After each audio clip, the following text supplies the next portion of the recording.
What's up, everybody? My name is Scott Waters and welcome to No Life to Metal. It's time for another artist spotlight. It's been a while since I've done one of these. I've been wanting to do this one for a while, but I was missing one key album, which I finally received, and so I'm going to go ahead and show the Dark Angel collection. Dark Angel are considered a second wave or second tier thrash metal band from California in the 80s. Frankly, they were around the same time as a lot of the bigger bands, you know, Slayer and Exodus and Metallica, Megadeth, all those bands that were, you know, formed in the early 80s. So were Dark Angel. Dark Angel were formed in 1981 under the name SHELLSHOCK.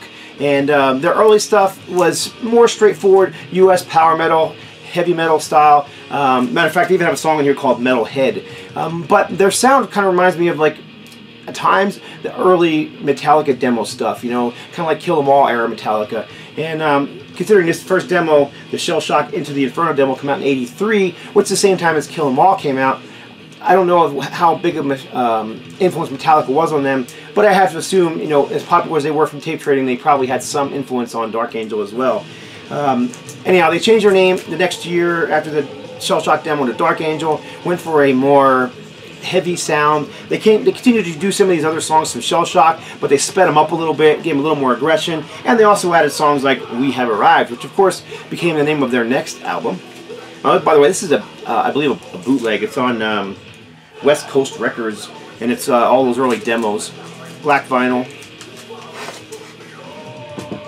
We Have Arrived, which is right here. This was their first full-length album. Some consider an EP. It's got 4, 5, 6, 7 songs on it, so you know, kind of walking that line between EP and full length. I consider it a full length album. But this is the French pressing on Axe Killer Records, which is right there, and I believe it came out at the same time as the U.S. pressing, which the band put out themselves, which looked more like this. This is my CD version. This is actually the let's see, Dark Realms pressing on CD. Digipack. This silly little CD right here sells for stupid money for some reason, but I've had it since it came out. You know, I was wanting this on CD when it finally came out, so I was glad to get a copy. And I just finally received this one in the mail a couple weeks ago. Been looking for this Axe Killer pressing forever. I wouldn't mind having the original pressing of the first album with the other cover as well, but I'm just glad to finally have a copy. The way I understand it is, this first album was given to Axe Killer. Axe Killer paid them whatever amount of money they paid them, and then the money that Axe Killer used to pay the band, that's what they used to put out their own record here in the United States. So they're the same record, essentially, with different covers, and one was put out in the US, one was put out in Europe, and this is the European copy. So again, this is actually early stuff from them. This is Don Dottie on vocals, and it's got Gene Hoglan on drums. I'm not sure if Gene played on these songs. I guess he probably did. For some reason, I always thought he didn't play on this album, but he's listed on here as their drummer. Eric Meyer, Jim Durkin, and Robbie Yawn on bass. Robbie would not last long, and Don Dottie wouldn't last too long either. That would be his next to last album. They signed with Combat Records, and then they released this one, Darkness Descends. My copy is signed by Gene Hoglan, which is very, very cool. This is an original Combat pressing, and yeah, the sound here is more refined. The band is like, you know, it has the ultra fast machine gun riffing that you like from thrash metal. You know, the quick downbeats, the everything you want to hear. You know, that pummeling you over the head speed, just everything you want to hear from thrash metal. This album has. Now, Don Dottie's vocals were kind of high pitched. Choppy, almost like a shouting style, but I thought it worked for this album. However, for whatever reason, he was given his walking papers shortly after this album was released, and the band went on to tour without him. So here's the Combat Center Rain. This is the original insert, and you can order merchandise. So what we can get here. Let's get the Darkness Descends album cover t-shirt for $12. Sweet. What if it's still good? And when I bought this copy way back in the day, there was also, I thought this was cool, there was also this, a couple of old Dark Angel articles in here, and a Dark Angel Darkness Descends ad. So I just thought they were cool. I just leave them in leave them in there. But yeah, great album. A lot of people consider it their best album. I do not. I think this band is one of the few who got better with each album. And some bands, you know, they put out their first album, then they just spiral down. This band got better with each album. Despite the fact that I love this album, I just think each one after this got better. Like I said, Don Dottie was given his walking papers. I've heard different stories from different people. Even some of the band members, apparently he was really struggling in the studio, was losing his voice loud, or that's just the story I've heard. Who knows if that's true or not. But they looked for somebody who was stronger, who had a stronger voice. I don't know if he was struggling with drugs as well. Who knows? I mean, there's so many stories going around. Regardless, he was kicked out of the band. I also have a repressing here on Back in Black Records. This one is a double album set. It has 4 songs on side A. Darkness Descends, of course. The Burning of Sodom, Hunger of the Undead, Merciless Death, one of the few songs that made it over from the first album. Death in Creation, Life is Not. I'm sorry. Death is Certain, Life is Not. Black Prophecies, Perish in Flames. Side C has Merciless Death again. And then side D has Perish in Flames. So there you go. Gatefold. Band photos, lyrics. I think it's on red vinyl, which I don't really care about the color of the vinyl. It is what it is. I think it's like it's purple vinyl. Excuse me. So there you go. That's Darkness Descends. And what was next? Let's see. I don't have this one on vinyl. I only have it on CD. This is the Ultimate Revenge 2. Now this is not a Dark Angel album. This is a compilation of live material. It's got at least 2 songs from every band on there. It's on Combat Records as well. This is actually Ultimate Revenge 2 was a concert that was a one-day concert, all performed in Philadelphia, Pennsylvania, and featured Raven as the headliners, Dark Angel co-headlining, Death, and then Faith or Fear and Forbidden. My copy is signed by Ron Reinhardt right there. But this was Ron Reinhardt's introduction to the world in Dark Angel. They did a killer version of Merciless Death on here. Just manic, you know, this is, if you listen to it, you can kind of understand where they get the LA Caffeine Machine name from. But if I didn't already say, the LA Caffeine Machine, Dark Angel were one of the few bands that weren't from the Bay Area. Much like Metallica, who started out in LA, so did Dark Angel, and they stayed in LA. They weren't concerned with, you know, moving around and trying to, you know, claim to be living somewhere they weren't. They were from LA. They stayed in LA. They were Kings fans. Go Kings! And you know, just a great band from LA. Kind of like Hyrax is another one from LA that stayed in LA. But anyhow, great songs on here. Dark Angel has Merciless Death and Perish in Flames with Ron Reinhardt on vocals, and you can see a very, very small picture of Ron right above my thumb right there. So there you go. Next up, oh here I also have this is a CD reissue on Century Media, and it's got it actually has the two live songs from that Ultimate Revenge and as bonus tracks here. There it is on CD. Next up, one of the most killer albums ever recorded, in my opinion. Where'd it go? Oh, what did I do with it? Oops. Hang on a second. Okay, sorry for the oh so professional interruption there, but I had forgotten to grab it off the wall. This one I keep framed on my wall. This is the next album from Dark Angel. This features Ron Reinhardt on vocals, Leave Scars, and man, this is a killer record. There's just nothing I don't like about this album. It's brutally raw, it's heavy, it's fast. Again, machine gun riffing, it's super tight. Gene Hoglan is a beast on the drums. There's just nothing to not like about this album on here. And I also have it on original Combat pressing on CD. Oops, CD's upside down. Is anybody else OCD like me and has to have their CDs always right in the case? Anyhow, again, this one is autographed by, let's see, by Ron Reinhardt. Ron also played in a band for a while after Dark Angel called Oil, and Ultimatum my band, played shows with them several times out in California. So Ron and I became friends over the years, so that's why I have so much stuff autographed by Ron.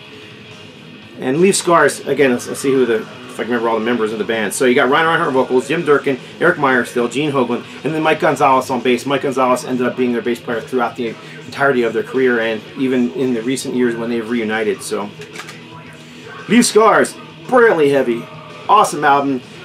If I was to suggest any album from the Dark Angel catalog to start with, that would be the one. It's just classic, and a lot of fans agree that that's probably their best album. Maybe, maybe not. I don't know. I'm such a fan of the band. I like all their albums. So next up was a live EP called Live Scars, and again, huge picture of Ron on the front there as well. Not sure why Ron is featured so prominently. I guess it's just a singer thing. This is actually a reissue back on Black Records, and I also have the CD, which comes in this really bizarre box set that I got from Germany. It's called the Combat Boot series, and it has the CD in it called the Boot Camps. I don't know if you can see that in there or not. Getting a glare, sorry. So you got the Boot Camps, and as part of that package, which includes some great stuff. So you got the Combat Boot, which has Have Mercy, Napalm, and Power Mad. Agent Steel's Mad Locust Rising EP. Possessed 7 Churches, Impaler, If We Had Brains, and finally the Live Scars EP on CD. And what we have on here: Leave Scars, The Burning of Sodom, Never to Rise Again, No, to Rise Again. Love that song. And Death is Certain, Life is Not, The Promise of Agony, We Have Arrived, Death of Ignorance, I Don't Care About You, which is a cover song, and it's just escaping my mind right this moment who did the original, but I think it was a punk song. Why can't I remember what that is? It's ridiculous. Anyhow, so there you go. From the Leave Scars tour, this is Live Scars. Again, you can see mine signed by Ron Reinhardt. I was never afraid to ask him, Ron, for autographs. Every time I saw the guy, I'd take him something out. So, actually, the first time I met Ron, Ultimatum was opening up for Oil in somewhere in California, and we had never met before in person. But we were just talking. Ron and I were just talking about vocals and singing and bands and whatnot. And I said, hey dude, you mind walk out to my car? I have something I want to show you. He's like, yeah man, let's go. So we took a walk out to my car, and I opened up the trunk of the car and pulled out the Dark Angel single. And I said, will you sign this for me? And he's just like, dude. He's like, at that point, people didn't even care about metal. It was the mid-90s, Metal was kind of dead. Nobody seemed to care about thrash, but I loved it, and Ultimatum were playing it. Oil were more of a groove-based kind of band. But anyhow, he was kind of geeked out that I had brought it with me and asked him to sign it. So from that day on, we had become friends. So and then Ron had a really bad accident, and I prayed fervently for him. I really wanted to see that guy healed, and so I kept in touch with him, just asking how he was doing, how you doing, and he ended up getting healed, and again, he ended up being back with Dark Angel again. So I'm getting off topic. Let's go back to this. I also have this next album, Time Does Not Heal, which was just a beast of an album. I mean, I remember that when I originally bought this back in, I can't remember, must have been 1989 when this came out, 1990, somewhere in around that time. I picked this up, and I remember this hype sticker on it. It said something, I don't know, some 10 billion different riffs packed onto this album, and it really does. I mean, despite having memorable songs, at least to me, it's just super technical stuff. The riffing is just manic. I mean, you just cannot. There's no song. There's no George Thorogood on here. There's no writing on one 3 choruses of the whole song. This is manic stuff. This is super technical and fantastic album. This is actually a repressing as well. I'm back on black. It's got 4 records in it. Time Does Not Heal, Pain's Intervention, Madness, Act of Contrition, The New Priesthood, Psychosexuality, The Ancient Inherited Shame, Trauma and Catharsis, Sensory Deprivation, A Subtle Induction, and The Promise of Agony Live is a bonus track on this reissue. Again, this is, I might as well just pop it open here real quick. This is a gatefold.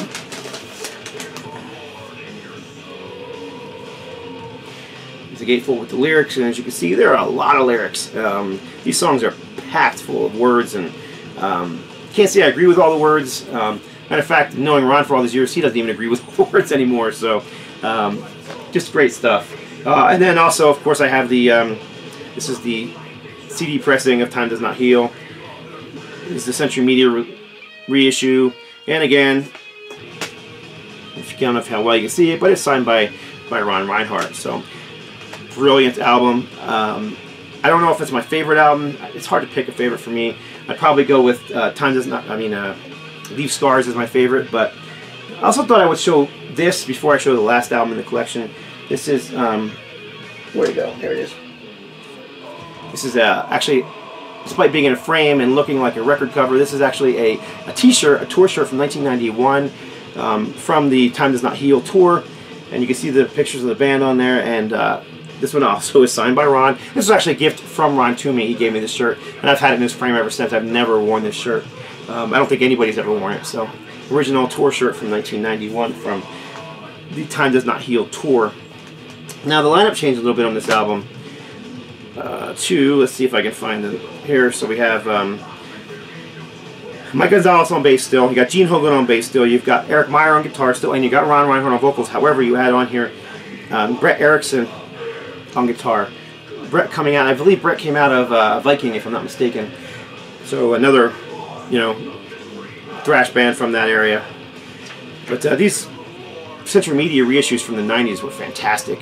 They had, you know, bios written up and tons of lyrics and photos and lyrics and photos, and but even under the lyrics you can see the band photos, which it's kind of annoying if you ask me as a designer. I can't read the words, and I kind of irritating, but they're cool pictures nonetheless.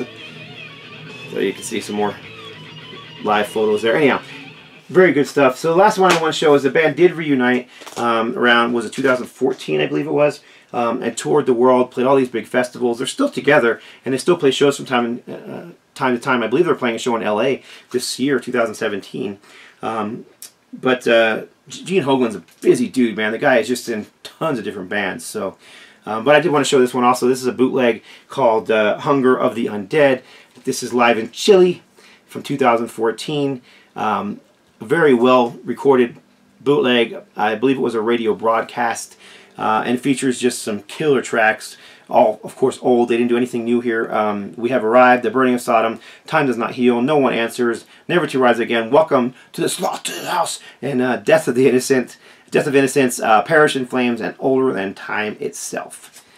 So very cool bootleg on Slaughterhouse Records. There was 500 copies printed. This is number 37, and I pre-ordered this the minute I found out it was available because I just love this band so much. So there you go. This one's not autographed. One of the few that I don't have autographed by Ron. So that's it. That is my vinyl and CD collection of Dark Angel. I kind of rushed through that. Sorry, I get excited about this stuff and I start talking real fast and tripping over my words, but you can see my passion. So I appreciate you all watching. Hope you enjoyed this one. If you haven't checked out Dark Angel, go ahead and check them out. And that's it. God bless. Stay strong.